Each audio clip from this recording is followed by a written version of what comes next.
Her name is Linda. I'm not ashamed to say her name.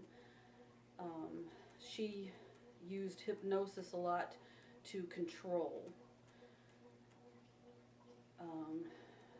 And she didn't want to spend time with me. Period. She didn't want to spend time with me, the core. She wanted to spend time with them because she felt that they had some kind of metaphysical power that she could harness if she controlled them. Boy, she was a freak. But you know, getting involved with a person like that, it's kind of like walking through dog poop. You're not real sure how it happened or when it happened, but when it's on you, it's all over you, you know. But that's okay. I learned a lot from that experience, and I took that experience and I made it mine. She was weird. But and then a girlfriend before Linda only liked to spend time with the male alters because she was bisexual. So that was another interesting experience. Melissa's the first partner that I've had who would rather spend time with me. And in 9 years, she has limited her contact with them, not so much because she doesn't want to experience them, but because she misses me when I'm not present. However, she does love them. When they come out, she carries on very meaningful conversations with them, which is very important.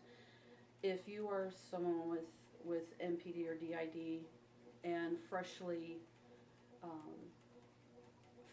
diagnosed, and you are switching a lot, if you are in a relationship, I highly recommend letting your alters have these relationships with the person you're with. Let them. I'm not saying sexual relationships. I'm not in the least bit. I'm not saying that at all. What I'm saying is letting them develop a friendship. Let them develop a caring, loving relationship with the person you're with, so that your unit, your family unit, they can see that it's positive. They can see that it's okay for them to be. Let them, Lucky, thank you. Let them see that these relationships can function normally. I use the word normally very fluid, okay? My definition of normal and somebody else's definition of normal, say Christian right wing, is very different. When I say normal, I mean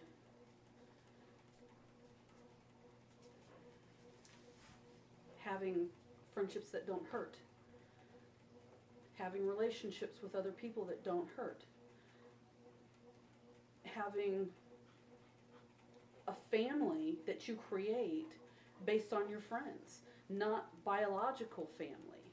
I encourage people to understand that it is not mandatory nor a law to love your family. If they have never given you a reason to love them, you are not obligated to love them. I don't know if that makes sense. I can honestly say that I do not love my mom. I did not love my father when he was alive. My mother and I have developed a friendship, baby steps, and I've let her know that these are baby steps, and I've let her know that there are things that I will and will not tolerate in my life. And one of the things that I will not tolerate is any kind of disrespect to my privacy or my boundaries.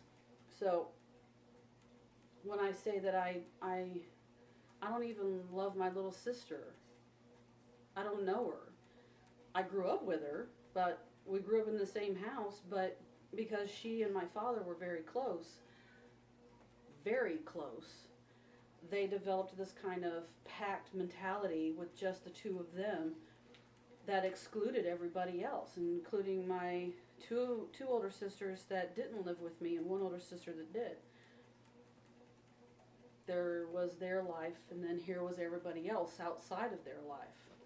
So, because I didn't get to know her, when I did get to know her, I saw that she was narcissistic. I don't like narcissistic people. So,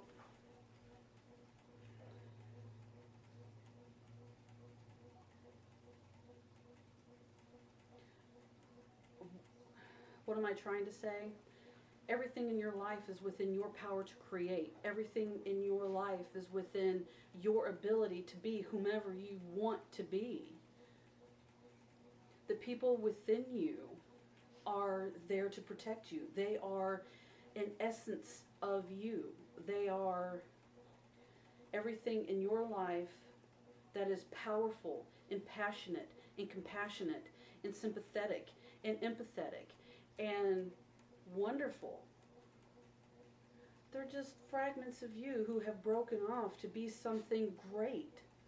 They are your heroes. They protected you from something that was so devastating that they felt you could not handle on your own. Does that mean they think less of you? No. That just means that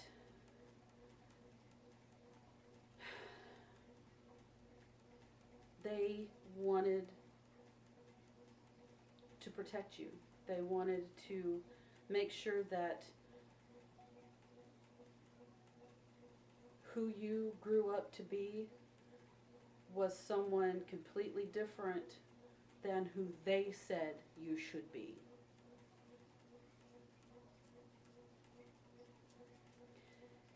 If your abusers were your family, you owe them nothing. Understand that anything you do in your life is never going to change how they feel about you. You cannot change who they are. The only person that can change who they are themselves. So, what does that mean for you? That means you throw a harness on your life and you go any direction you want. Because you know what? You did the hardest thing ever. You survived it. You survived it. You did. With a little help from your friends, you survived it. And you were powerful.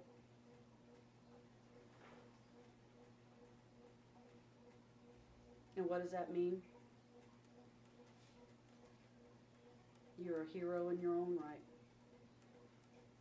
And my friend, it was never your fault.